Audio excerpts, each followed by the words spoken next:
गुरु के online platform पे आपका फिर स्वागत है। मेरा नाम प्रियांक शर्मा।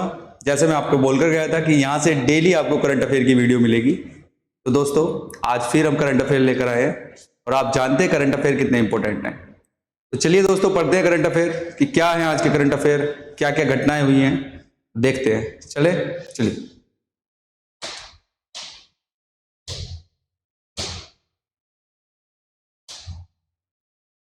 दोस्तों, पहला करंट अफेयर है, पहला क्वेश्चन है, भारत में किस देश के विदेश मंत्री आएंगे? भारत में किस देश के विदेश मंत्री आएंगे? पहले तो भारत में आएंगे किसी दूसरे देश के और उस देश के भी विदेश मंत्री। ठीक है दोस्तों, तो कौन आएंगे हमारे देश में, ये देखते हैं। ये आएंगे पाकिस्तान के हैं, ये पाकिस्तान के विदेश मंत्री आएंगे और उनका नाम क्या है? उनका नाम है दोस्तों बिलावल भुट्टो। क्या नाम है? बिलावल भुट्टो। ये विदेश मंत्री हैं पाकिस्तान के। तो देख लीजिए ये ऐसे दिखते हैं, ध्यान से जरा देख लेना। ये कहाँ आएंगे? गोवा में एससीओ की बैठक में शामिल होंगे। एससीओ मैंने आपको बताया था, एससीओ की फुल फॉर्म थी Shanghai cooperation organisation. Shanghai cooperation organisation, ठीक है दोस्तों, ये बताया था। और इसमें मैंने देश भी बताए थे आपको, भारत कब ज्वाइन हुआ था ये भी बताया था। अगर आप मेरी पीछे की करंट की वीडियो देखेंगे तो डेफिनेटली आपको सारी चीजें पता लग जाएंगी। और देखते हैं प्रधानमंत्री पाकिस्तान के, थोड़ा पाकिस्तान के बारे में भी जानना जरूरी है। पाकिस्तान के जो प्रधानमंत्री हैं कौन है? शहबाज शरीफ साहब हमारे पाकिस्तान के प्रधानमंत्री है। गोवा के बारे में भी जानकारी लेते हैं। क्यों गोवा के बारे में क्यों जानकारी लेने हैं दोस्तों? क्योंकि ये जो भुट्टो साहब आएंगे, ये भुट्टो साहब जो आएंगे, एससीओ की जो बैठक होगी वो गोवा में होगी। ठीक है, एससीओ की बैठक होगी गोवा में, आपकी 25 तारीख को ये बैठक होगी गोवा में। और गोवा के बारे में हमें थोड़ी सी जानकारी लेनी पड़ेगी क्योंकि जब गोवा में बैठक होगी तो क्वेश्चन आ सकता है। तो गोवा के मुख्यमंत्री हैं प्रमोद सावंत साहब, राज्यपाल यहाँ के टी.एस. श्रीधरन पिल्लई। ठीक है, और गोवा आ सकता है क्वेश्चन, ये हिस्ट्री का क्वेश्चन बन सकता है कि 30 मई 1987 को भारत का 25वां राज्य कौन बना था? गोवा। ठीक है दोस्तों, चलिए आगे करंट अफेयर पे चलते हैं, अगले क्वेश्चन को देखते हैं। हमारा अगला क्वेश्चन क्या है?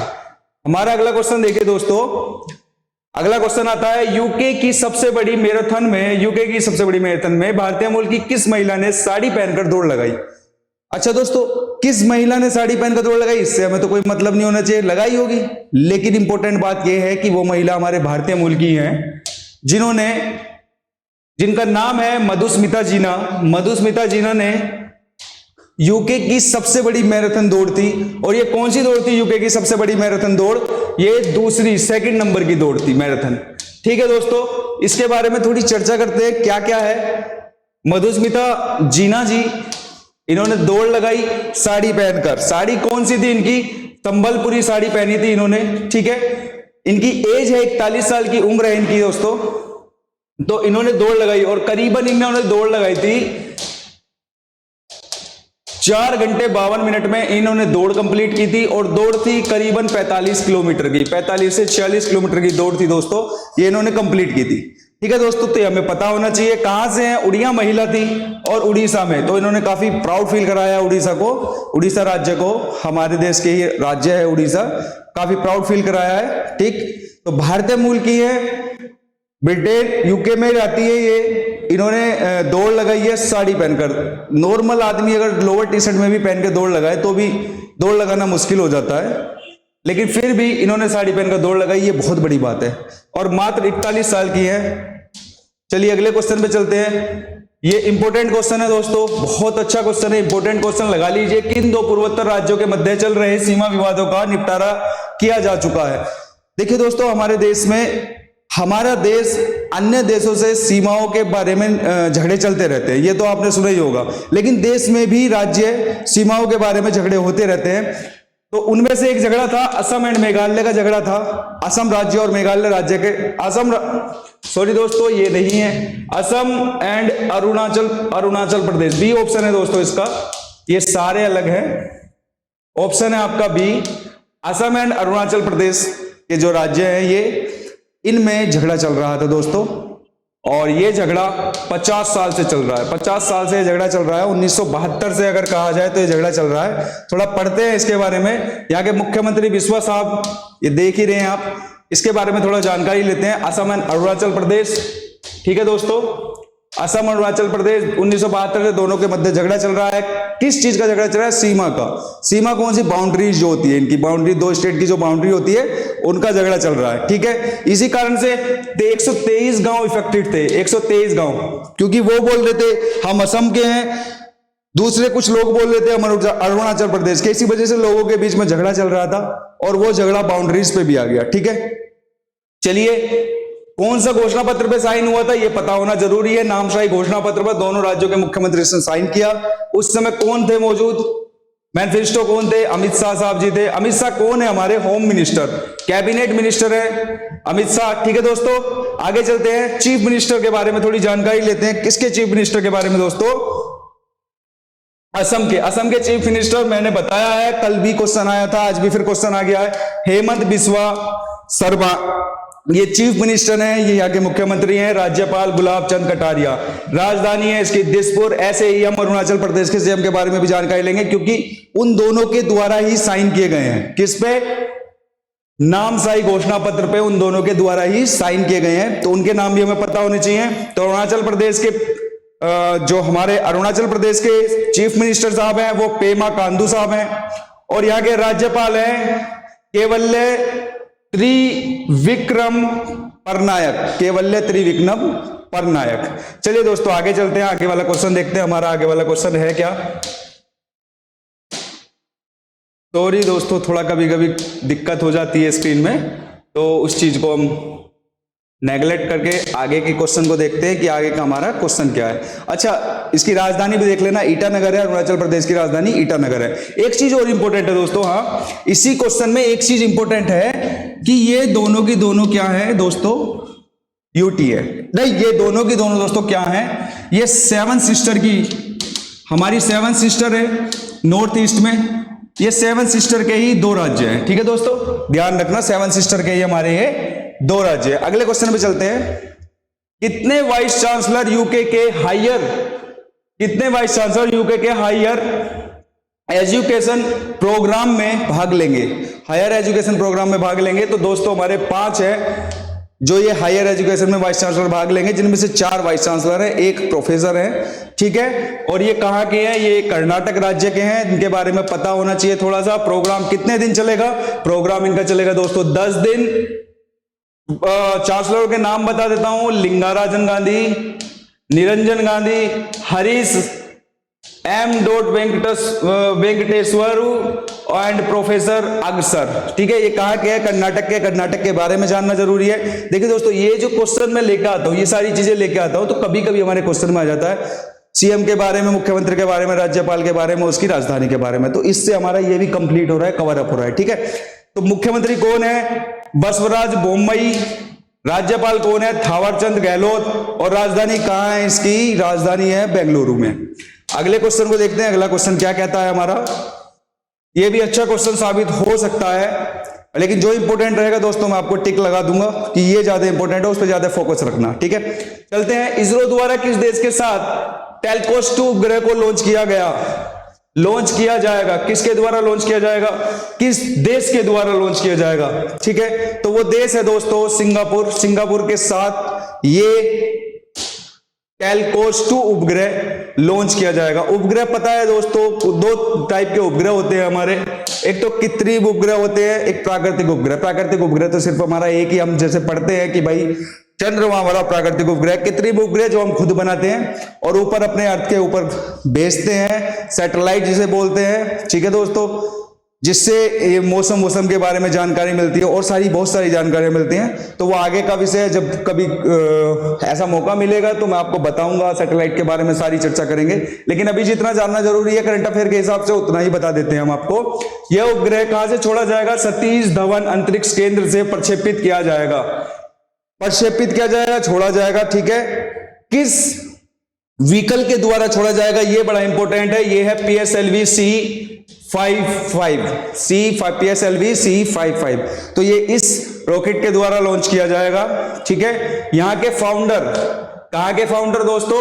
इसरो के ये सैटेलाइट लॉन्च करने की जो जगह बनाई थी इन्होंने, विक्रम साराभाई थे। 15 अगस्त 1969 में इन्होंने बनाई थी, ठीक है। हेडक्वार्टर कहां है? बेंगलुरु में। और चेयरपर्सन कौन है? S सोमनाथ। किसको? सतीश धवन अंतरिक्ष केंद्र को। ठीक है दोस्तों, तो ये हमें पता होना चाहिए। क्लियर? तो चलते हैं दोस्तों हम फिर अगले क्वेश्चन पे। अगला क्वेश्चन हमारा क्या है, अगले क्वेश्चन को देखते हैं। अगला क्वेश्चन, इस पे दोस्तों इंपोर्टेंट लगा लेना, काफी अच्छा क्वेश्चन बन सकता है ये। ठीक है, आने वाले आगामी जो हमारे परीक्षाएं होंगी उनमें ये अच्छा क्वेश्चन बन सकता है कि हाल ही में थावे महोत्सव का आयोजन कहां किया गया था। आप लोगों को पता है कि महोत्सवों के बारे में कितने क्वेश्चन बन जाते हैं हमारे। ठीक है, तो महोत्सवों के बारे में, ये जो थावे महोत्सव है ये हमारा बिहार में किया गया है। ठीक है, बिहार में मैं आपको कल भी बता कर गया था कि बिहार में दूसरा एम्स भी ओपन हो रहा है। पहला एम्स कहां हुआ था? पटना में। पटना क्या है भाई? बिहार की राजधानी है पटना। तो चलते हैं थोड़ा सा जान लेते हैं, फिर दोबारा से देखिए दोस्तों, डेली करंट अफेयर देखने से आपको एक प्रॉफिट पक्का हो जाएगा। क्या हो जाएगा? आप डेली करंट अफेयर देखेंगे, आपको राज्यपाल याद हो जाएगा, आपको मुख्यमंत्री याद हो जाएगा, आपको राजधानी याद हो जाएगी। साथ ही साथ नई स्कीम, एक राज्य में कितनी स्कीमें चल आ जाती हैं तो वो सारी पता लग जाएगी, क्योंकि यहां रिकॉल होती रहेंगी चीजें बार बार। जैसे बिहार का एम्स था, एम्स में दूसरा एम्स बन रहा है बिहार में, है ना? कहां बन रहा है? दरभंगा में बन रहा है। पहला कहां पे बना? पटना में बना। बिहार की राजधानी के बारे में पता लगेगा, बिहार की राजधानी कहां है? पटना है। तो ऐसे क्वेश्चन, जैसे राजधानी है ये पटना, मुख्यमंत्री नीतीश कुमार जी, ये राज्यपाल कौन है हमारे यहाँ के? विश्वनाथ अल्लेरकर। किसके? बिहार के। थोड़ा जम्मू कश्मीर के बारे में जान लेते हैं, क्योंकि वहां ऑप्शन था जम्मू कश्मीर का, इसके बारे में भी जानना जरूरी है। महोत्सव के बारे में जैसे मैंने आपको बताया कि क्वेश्चन आ ही जाते हैं।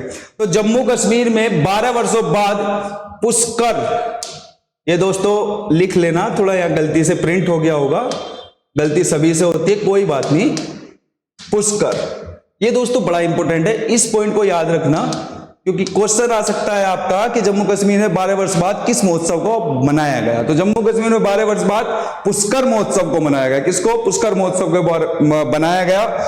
इनके लेफ्टिनेंट गवर्नर कौन है? मनोज सिन्हा जी इनके लेफ्टिनेंट गवर्नर है। ठीक है दोस्तों, यहाँ की कैपिटल राजधानी क्या है? श्रीनगर। किसमें? गर्मियों में, और जम्मू सर्दियों में। ठीक है दोस्तों, ये भी पता होना चाहिए। 31 अक्टूबर 2019 को यूटी बना, मतलब यूटी बना मतलब संघ शासित प्रदेश बना। क्या बना भाई? संघ शासित प्रदेश बना। तो पहले क्या था ये? पहले तो सिर्फ केंद्र, वो राज्य ही था ये, तो ये दो टुकड़ों में तोड़ दिया गया। पहले ये स्टेट था, अब ये बन गया यूटी। और क्या क्या? जम्मू एंड कश्मीर, और दूसरा लद्दाख। ठीक है दोस्तों, ये भी हमें पता होना चाहिए। ओके, कब बना ये? 2019 में। डेट हमें पक्का पता होनी चाहिए ये वाली, कि 31 अक्टूबर 2019 को यूटी बना। आगे देखते हैं। अच्छा, एक चीज और है इसमें, लैंग्वेजेस के बारे में, भाषाओं के बारे में। उर्दू, कश्मीरी, डोगरी, हिंदी और इंग्लिश, ये भाषाएं बोली जाती है। अच्छा, उर्दू जो भाषा है, आप लोगों ने सभी ने सुना होगा, अग्निवीर सैनिक, जो आप सुन रहे हैं कि भारतीय आर्मी में, थल सेना में अग्निवीर सैनिकों को उर्दू भाषा सिखाई जा रही है। किस लिए उर्दू भाषा के बारे में ज्यादा ज्ञान दिया जा रहा है? ताकि वहां के लोगों से कनेक्शन बना सके, वहां के लोगों से, क्योंकि कनेक्शन हम कब बना पाते हैं किसी से? जब आप मेरी बात को समझ पा रहे हो और आपकी बात को मैं समझ पा रहा हूं। हम लोग हिंदी बहुत अच्छे से समझते हैं एक दूसरे की, तो हिंदी से जब हम एक दूसरे को अपनी बातें बताते हैं तो समझ पाते हैं। ठीक है दोस्तों, तो इसीलिए ही उसी लैंग्वेज में ही सिखाने की कोशिश कर रहे हैं, ताकि यहाँ के लोग बाग विरोध ना करें, विद्रोह ना करें, उनको भी अपनापन लगे। ठीक है दोस्तों, चलिए आगे चलते हैं, अगला क्वेश्चन देखते हैं। दोस्तों इंपॉर्टेंट लगा लेना, देखिए जो इंपॉर्टेंट है उनको मैं आपको इंपॉर्टेंट बता रहा हूं। ठीक है दोस्तों, उन पे ज्यादा फोकस रखना। कि मैल्कम आदि सेसिया पुरस्कार 2023 की विजेता का क्या नाम है? ठीक है, तो हम इसके बारे में भी बात करेंगे। मैल्कम आदि देसिया, ये है कौन सा पुरस्कार, क्यों दिया जाता है, किस फील्ड में दिया जाता है? वैसे ये दिया गया उत्सव पटनायक जी को, उत्सव पटनायक जी को दिया गया है ये पुरस्कार। ठीक है, किस क्षेत्र में दिया जाता है ये पुरस्कार, ये पता होना जरूरी है। अर्थशास्त्र और शिक्षक, किसको दिया जाता है? अर्थशास्त्री जो होता है और जो शिक्षक होता है उसको दिया जाता है। और उत्सव पटनायक जी प्रसिद्ध अर्थशास्त्री जी हैं, अर्थशास्त्री हैं। मैल्कम भारतीय विकास अर्थशास्त्री और शिक्षक थे। तो ये जो पुरस्कार था ना दोस्तों, ये भारतीय के नाम पे ही रखा गया है, भारतीय के नाम पे ही ये पुरस्कार रखा गया है। उन भारतीयों का नाम क्या था? मैल्कम, और इन्हीं के नाम पे ये पुरस्कार रखा गया है। ठीक है, किसने रखा है? ये यूनेस्को ने रखा है। कब रखा है? 1998 में रखा है। ठीक है, तो चलते हैं दोस्तों आगे, थोड़ा सा और जानकारी देते हैं। चेन्नई में एक समारोह में दिया जाएगा। कहां दिया जाएगा ये पुरस्कार? चेन्नई में दिया जाएगा, ठीक है। अच्छा, एक चीज और है, आप देखेंगे वहां पे ऊपर जो ऑप्शन लिख रहे हैं कि कर्नाटक रत्न, कर्नाटक में, ठीक है। तो पुनीत राजकुमार, ये गलत लिख रखा है, ये पुनीत राजकुमार जी जो है ना, ये पुनीत राजकुमार जी को कौन सा अवार्ड मिला है? कर्नाटक रत्न से सम्मानित किया गया है। किससे? कर्नाटक रत्न। कर्नाटक का सबसे बड़ा जो पुरस्कार है वो है कर्नाटक रत्न, जो किनको मिला है? पुनीत राजकुमार जी को, इनकी डेथ के बाद मिला है। किसके बाद मिला है दोस्तों? डेथ के बाद, पता होना चाहिए, ठीक है। असम वैभव, असम का सबसे बड़ा पुरस्कार जो होता है असम वैभव, वो किसको दिया गया है? डॉक्टर तपन साइकिया को दिया गया है, ठीक है। और इंपॉर्टेंट फैक्ट ये है दोस्तों, इंपॉर्टेंट ये है कि ये जो पुरस्कार है ना, असम वैभव पुरस्कार, ये इनसे पहले डॉक्टर साहब को देने से पहले ये पुरस्कार जो दिया गया था, ये पुरस्कार दिया गया श्री रतन टाटा जी को, ठीक है। और केरल का सबसे बड़ा पुरस्कार कौन सा है? केरल प्रगति। तो ऐसे क्वेश्चन आ सकता है दोस्तों, केरल का सबसे बड़ा पुरस्कार आपको पता ही नहीं होगा, कैसे टिक लगाओगे? तो केरल प्रगति। असम का सबसे बड़ा पुरस्कार असम वैभव।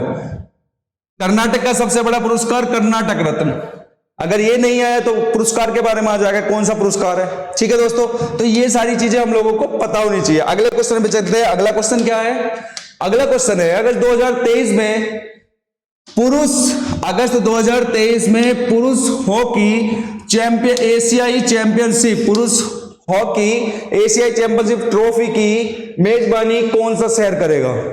बड़ा इंपॉर्टेंट क्वेश्चन है, आप सभी को जानते हैं हॉकी हमारे देश का खेल भी माना जाता है ना। तो इसके बारे में तो हमें पता ही होना चाहिए, थोड़ी बहुत जानकारी होनी चाहिए इसके बारे में हमें।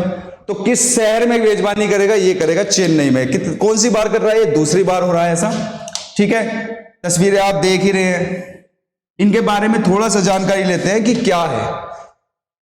चेन्नई में 3 से 12 अगस्त, कितने अगस्त? 3 से 12 अगस्त चेन्नई में यह आयोजन होगा, okay.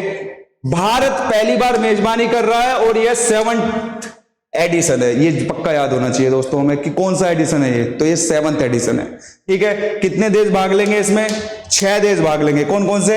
Bharat, south Korea, Malaysia, Pakistan, Japan and China. कभी कभी क्वेश्चन आ जाता है कि हॉकी एशियाई चैंपियनशिप में कितने देशों ने भाग लिया, या 3 देश डाल देंगे यहाँ पे, 3 देश यहाँ पे डाल देंगे इनमें से, और एक जो डी होगा ऑप्शन डी या बी, कोई सा भी एक अलग ऑप्शन करके कोई और देश डाल देंगे और बोल देंगे किसने हॉकी एशियाई चैंपियनशिप में भाग नहीं लिया, किस देश ने। तो आपको पता होना चाहिए, ठीक है। तो इनके नाम भी बहुत जरूरी है दोस्तों, नाम जरूर याद रख लेना। आगे चलते हैं दोस्तों, आगे क्या है? अच्छा दोस्तों, हम लोगों ने सुना था बजट के बारे में कि बजट हमारा केंद्र सरकार के द्वारा पहली बार पास होता है, एक ही बजट होता है, लेकिन यहाँ पे एक नया बजट है, जल बजट। ये जल बजट क्यों है? ये जल बजट बनने का रीजन भी हो सकता है दोस्तों। क्यों जल बजट क्यों बनने का रीजन हो सकता है? कहीं पे जल कमी हो रही है, उस वजह से वहां के लोग परेशान हो जल को लेके, तो इसी वजह से जल बजट बनने की बात हो रही है। ये हमारी हो कहाँ रही है दोस्तों? तो ये हो रही है हमारी केरला में। कहाँ पे? केरला में जल बजट पहली बार जल बजट वाला पहला राज्य यही है जो पेश किया है। ये करेगा जल की कमी से निपटने के लिए। यहाँ के चीफ मिनिस्टर के बारे में जानना, पिनरई विजयन जरूरी है। यहाँ के गवर्नर के बारे में जानना, आरिफ मोहम्मद खान जरूरी है। दोस्तों जिस दिन मैंने पहली करंट अफेयर ली थी, आप लोगों को पता है कि जब मैंने पहली करंट अफेयर ली थी तो उसमें केरल से रिलेटेड एक क्वेश्चन था। कमेंट करके बताना कि वो क्या क्वेश्चन था मुझे, ठीक है, कि केरल में क्या काम हुआ था। और साथ ही असम वाला भी बताना कि असम वाला क्वेश्चन क्या था। दोस्तों वीडियो को लाइक, शेयर और सब्सक्राइब करना ना भूलें, उन्हें जरूर सब्सक्राइब कर दें। बड़ी मेहनत करके हम आपके लिए क्वेश्चन चार्ट के लेके आते हैं ताकि आपको अच्छी इंफॉर्मेशन मिल सके। इस प्लेटफॉर्म के द्वारा आपको 100% ये गारंटी है कि आपके आगामी जो परीक्षा होगी उन परीक्षाओं में आपको क्वेश्चन करंट अफेयर से पक्का मिलेगा, और करंट अफेयर के साथ साथ आपका जीए में भी आप क्वेश्चन टिक करके आएंगे, ये गारंटी रहेगी हमारी, ठीक है दोस्तों। तो आप हम पे विश्वास बना के रखिए ताकि आप और भी अच्छा कर सके। सपोर्ट कीजिए, लाइक कीजिए और अच्छा करें, प्रोत्साहन मिलता है, ठीक है। आगे बढ़ते हैं दोस्तों, आगे क्या है? ये भी अच्छा क्वेश्चन है। राष्ट्र लोक सेवक दिवस कब मनाया जाता है? राष्ट्र लोक सेवक दिवस मतलब जितने भी हमारे आईएएस, आईपीएस, आईएफएस होते हैं उनका दिवस कब मनाया जाता है? लोक सेवक दिवस। तो ये मनाया जाता है दोस्तों 21 अप्रैल को। कब मनाया जाता है दोस्तों? 21 अप्रैल को मनाया जाता है। थोड़ी सी जानकारी लेते हैं इस दिवस के बारे में भी। शुरुआत हुआ था ये दिवस 2006 में। 2006 में मनना स्टार्ट हुआ था दोस्तों, और 21 अप्रैल को अखिल भारतीय सेवा उद्घाटन किया गया था। और चलते हैं दोस्तों, भारत के लोहे पुरुष कहे जाते हैं। भारत के सबसे पहले गृह मंत्री भी थे। कौन थे? सरदार वल्लभ भाई पटेल। कहां पे रखा है? चलिए मैं बता देता हूं। सरदार वल्लभ भाई पटेल साहब भारत के लोहे पुरुष कहा जाते हैं। दूसरे ये यहाँ के गृह मंत्री भी रहे हैं, भारत के गृह मंत्री रहे हैं, सबसे पहले गृह मंत्री रहे हैं। और जो यूनियन कमेटी थी ये इनके द्वारा ही गठित की गई थी, इसी के अध्यक्ष थे। दूसरा SC ST के लिए भी इन्होंने बहुत काम किए। हमारे देश में 552 रियासतें थी जिनको इन्होंने अपने सूझबूझ से उनको भारत देश में मिलाया। जब देश पाकिस्तान और भारत अलग अलग हुए थे तो उसको वो जो रियासतें थी, शाही रियासतें, उनको भारत में मिलाया। केवल यही नहीं थे, क्वेश्चन एक अलग भी बन सकता है कि भारत में जो शाही रियासतें थी उनको विलय करने में किन तीन शख्सियत थी, तो किन तीन शख्सों की जरूरत, किन तीन शख्सों ने वो काम किया? तो वो थे सरदार वल्लभ भाई Patel, VP Menon and Lord Mountbatten. Lord Mountbatten का नाम इस पहले गवर्नर जनरल, भारत के स्वतंत्र भारत के पहले गवर्नर जनरल थे। ठीक है, तो ये जो सरदार वल्लभ भाई पटेल और VP मेनन, ये तो चलो आप लोगों ने मान लिया। क्या करा इन लोगों ने? सारी रियासतों के साथ में इंस्ट्रूमेंट ऑफ एक्सेशन आप समझते हैं, वलय पत्र पर इन्होंने साइन करवाए थे। और लॉर्ड माउंटबेटन इसलिए जरूरी थे क्योंकि लास्ट में उस वलय पत्र पर साइन होने के लिए, उस वलय पत्र में मान्यता प्राप्त होने के लिए कि ये भारत का राज्य बन गया है अब, इसीलिए लॉर्ड माउंटबेटन का अंतिम सिग्नेचर जरूरी था। तो भारत में विलय के लिए 3 लोगों को माना जाता है कि इन 3 लोगों ने देशी रियासतें जो थी उनको भारत में मिलाया। ठीक है दोस्तों, प्रॉब्लम क्या आ रही थी? 449 तो मिल गई थी ठीक से, 549 तो बहुत अच्छे से मिल गई थी। 3 रियासतें दिक्कत कर रही थी। कौन सी? एक तो जूनागढ़ वाली, दूसरी कर रही थी दोस्तों हैदराबाद वाली, और तीसरी कर रही थी दोस्तों जम्मू एंड कश्मीर वाली। ये चीजें बहुत जरूरी है, ये पता होना चाहिए कि 3 रियासतें ऐसी कौन सी थी जिन्होंने बड़ी दिक्कत करी इन लोगों के लिए। जूनागढ़, तो जूनागढ़ में तो इन्होंने रेफरेंडम करा दिया क्योंकि देश आजाद होने से पहले बात यही कही गई थी कि हम देश छोड़ रहे हैं। अंग्रेजों के द्वारा यह बात कही गई थी हम देश छोड़ रहे हैं, लेकिन हम जितने भी राज्य स्वतंत्र हैं भारत देश के अंदर, वो चाहे तो अपना एक अलग देश बना सकते हैं, चाहे तो पाकिस्तान के साथ जा सकते हैं, चाहे तो भारत के साथ रह सकते हैं। ठीक है, वो तो ये कह के चले गए, लेकिन इन सारी चीजों में ये तीनों लोग बहुत ज्यादा गहराई से अपने दिल पे ले गए बातों को। इन्होंने कहा कि हम तो भारत में विलय करेंगे ही नहीं, भारत में मिलेंगे ही नहीं हम।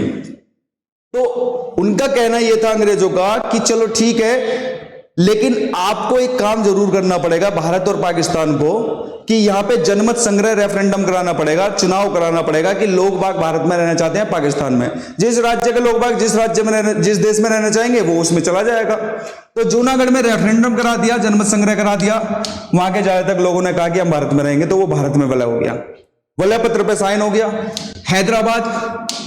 हैदराबाद ने कहा कि नहीं, मैं तो बिल्कुल नहीं मानूंगा, मुझे नहीं रहना भारत में। इन्होंने बहुत समझाया, सरदार वल्लभ भाई पटेल साहब ने बहुत समझाया, VP मेनन साहब ने समझाया कि आप ऐसा मत करो भारत में, भारत से कहां जाओगे, कैसे जाओगे पाकिस्तान? भाई जल थल वायु ये तो हमारे कंट्रोल में नहीं, हमारे एरिया में बसी हुई है, आप कैसे निकल जाओगे? इन्होंने कहा नहीं, हम तो पाकिस्तान में वाले होंगे। तो वहां पे एक ऑपरेशन चलाया गया, ऑपरेशन का नाम था ऑपरेशन पोलो। चारों तरफ से पुलिस ने हमला किया, हमला करके यहाँ पे लट बजाया बढ़िया ढंग से। आपको तो पता है जब पुलिस लट वट बजाती है कैसे अच्छे अच्छे बदमाशों को भी सूता कर देती है। अभी आप सुन ही रहे हैं आतिक अहमद साहब जी का, उससे पहले विकास दुबे साहब, सभी अपने आप को बदमाश बनते थे, हम ये हम वो हम वैसे, है ना। जब आए अपनी पे तो आ गए, समझे। तीसरे थे जम्मू कश्मीर के जो थे ये थे राजा हरि सिंह। ये बड़ी दिक्कत कर रहे थे, तो इनकी दिक्कत को दूर करने के लिए सरदार वल्लभ भाई पटेल ने काफी कोशिश की कि दिक्कतें दूर हो जाए, मान जाए। ये प्रॉब्लम ये थी, यहां तो लट भी नहीं बजा सकते थे, जनमत संग्रह ये होने नहीं दे रहे थे। क्यों? क्योंकि बिल्कुल यहां पे बसे हुए थे, ये इस एरिया में बसे हुए थे, इस वाले एरिया में बसे हुए थे कि अगर लट बजा दिया डर के हमारे पाकिस्तानी भाग गए तो फिर क्या होगा। तो इन्होंने ये काम नहीं करा, इन्होंने छोड़ दिया, कुछ समय के लिए टाइम पे छोड़ दिया कि चलो आगे देखा जाएगा समय क्या चल रहा है, ठीक है।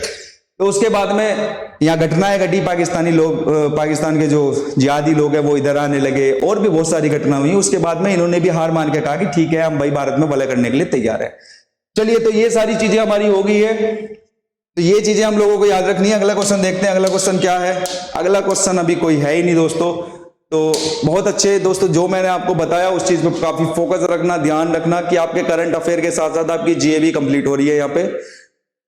और दोस्तों करंट अफेयर का मतलब सिर्फ एक लाइन का क्वेश्चन बन के उसके 4 ऑप्शन बनना नहीं होता, साथ साथ बहुत सारी नॉलेज लेना भी जरूरी होता है। और इस प्लेटफॉर्म पे आपको करंट अफेयर की नॉलेज तो मिल रही है, साथ जीए की नॉलेज भी मिल रही है, मतलब कि दो काम एक साथ हो रहे हैं आप लोगों के।